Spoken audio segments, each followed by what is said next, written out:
Guys welcome back to my channel Arindita's diary. তো অনেক দিন পর আমি ভিডিও নিয়ে আসছি, কারণ এতটাই আমার উপর প্রেশার পড়ে গেছে কলেজ চলেছে। তো যাই হোক, পরে আলোচনা করবো এই নিয়ে। তো সবাইকে ফার্স্টে জানাই হ্যাপি নিউ ইয়ার, কারণ অলরেডি নতুন বছর পড়ে গেছে আর আজকে জানুয়ারি 8 তারিখ। তো সবাইকে জানাই হ্যাপি নিউ ইয়ার।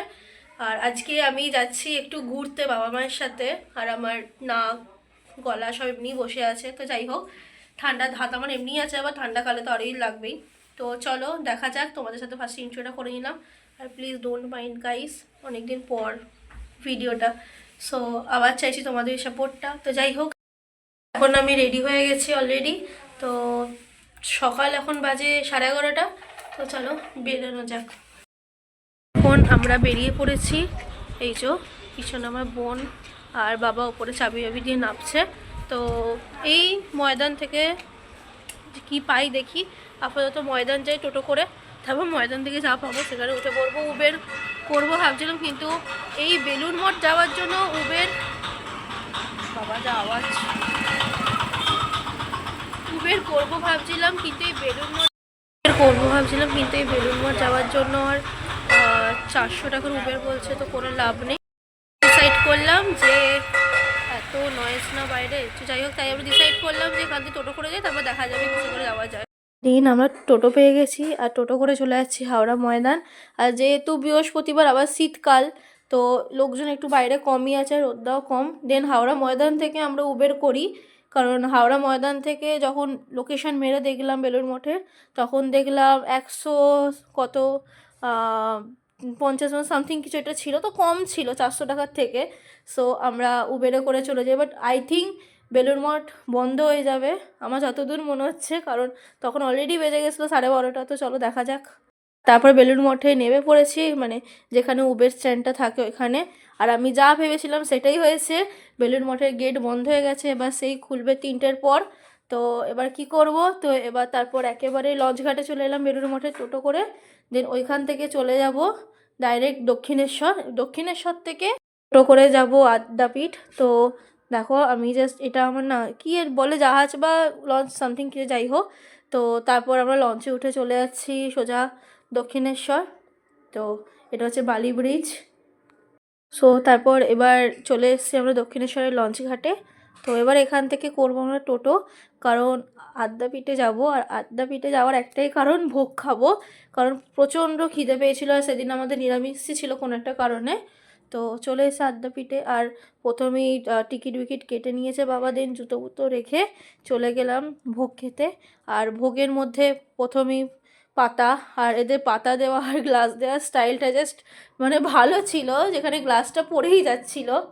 দেন প্রথমেই চলে এলো একটা বেগুনি, দেন পোলাও, তারপর চানা মশলা, দেন এলো ভাত, তারপর একটা বাঁধাকপি আলু দিয়ে তরকারি, দেন ডাল। খাবারগুলো মোটামুটি ভালোই ছিল। পাতে পড়ে গেছিলো খিচুড়ি, আর তার সাথে ছেঁচড়া। আর ঠান্ডাকালে গরম গরম খিচুড়ির সাথে ছেঁচড়া কান্না খেতে ভালো লাগে। দেন লাস্টে ছিল পায়েসা চাটনি। মানে আমি মোটামুটি দুটোই খাই না খুব একটা পায়েসা চাটনির মধ্যে বাইরে, স্টিল আমি বলবো যে আমি নেবো না, তার আগে দিয়ে চলে গেল। দেন একটু আশেপাশেটা ঘুরছিলাম, তারপর ওইখান থেকে বেরিয়ে যাওয়ার আগে মায়ের মন্দিরটায় দর্শন করে নিলাম, কারণ মায়ের তখন মন্দিরে গেট খোলেনি। দেন আবার টোটো করে চলে যাচ্ছি দক্ষিণেশ্বর। এবার দক্ষিণেশ্বরে যেহেতু এখনও মন্দির খোলেনি, তাই আবার ওইখান থেকে দক্ষিণেশ্বরের একেবারে গেট নাম্বার 12 থেকেই করে নিলাম উবের। তো ওইখান থেকে সোজা যাচ্ছি আমরা টেঘরিয়া চলে যাচ্ছি। বাবা বললো চ টাইম যেখানে আছে টেঘরিয়াতে ঘুরে আসি। তো চলে যাচ্ছি, বাট ওইখানেও একটা টুইস্ট আছে, ওইখানেও খুলবে সেই 4:30 পৌনে 5টা করে গেট। আর আমরা ওইখানে গিয়েও দাঁড়িয়েছিলাম, মানে কপাল লাগিয়ে বেলুড় মঠ তো ঘুরতেই পারলাম না, দক্ষিণেশ্বরে মাকে দর্শনও করতে পারলাম না। অ্যাট লাস্ট মানে ভোগ খেতে পেরেছি। দেন এখানে চলে এলাম টেঘরিয়াতে, বাবা দর্শন করে নিলাম। ভিতরে ক্যামেরা নিয়ে যাওয়া অ্যালাউড ছিল না, তাই নিয়ে যাইনি। তো বাইরেটা একটু ঘুরে ঘুরে দেখলাম। দিন ঘুরে দেখার পর খুব খিদে পেয়ে গেছিলো। দেন ওইখান থেকে বেরিয়ে আমি নিয়ে নিয়েছিলাম একটা চিকেন প্যাটিস, আর বোন খেয়েছিল একটা পেস্ট্রি, মানে চকলেট পেস্ট্রি। দেন ওইখান থেকে বাস ধরে সোজা চলে এলাম ধর্মতলা। কারণ ধর্মতলা থেকে আমরা ধরবো মেট্রো, তো বাসে করে নেবে, এবার মেট্রো স্টেশনের দিকে যাই। দেন মেট্রো ধর্মতলা থেকে কেটে নিলাম হাওড়া ময়দান অবধি টিকিট। দেন তারপর হাওড়া ময়দানে এসে বোনের জুতো কিনতে গেলাম সিলেদার্সে। দেন ওইখান থেকেই আবার টোটো করে চলে এলাম বাড়ি। বাড়ি আসার পথে খেলাম ফুচকা। তো ফাইনালি আমি বাড়ি চলে এসেছি আর পুরো মেকআপ টেপে রিমুভ করেই তোমাদের সাথে ভিডিওটা এন্ড করতে চলে এলাম। আর যেহেতু খুব রাত্রি হয়নি আর আমি যেহেতু ফুচকা খেয়ে এসেছি, মানে হ্যাঁ 20 টাকারই খেয়েছি অবশ্যই, বাট স্টিল যেহেতু ফুচকা খেয়ে এসেছি তো আমার আর এনার্জি নেই কোনো টিফিন খাওয়ার।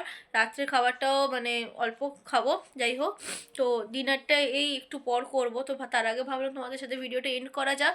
হ্যাঁ আই নো এটা আসতে আসতে একটু টাইম লাগবে, কারণ যেমনটা তোমাদের ফার্স্টেই বলেছি কলেজ অনেক প্রেশার অনেক, ছেড়ে দাও। আর আমার আবার এক্সাম আসতে চলেছে গাইস, আমার মাথার ওপর আবার বাজ পড়েছে, ঠিক আছে। মানে কী বলবো আমি জানি না আমি কীভাবে এক্সপ্লেন করবো, আমি এক্সামটা কীভাবে দেবো I don't know about this. So যাই হোক, ভালো লাগলে অবশ্যই লাইক শেয়ার সাবস্ক্রাইব করতে ভুলবে না। আর হ্যাঁ প্লিজ সাপোর্ট। যাই হোক, তো আজকের জন্য টাটা।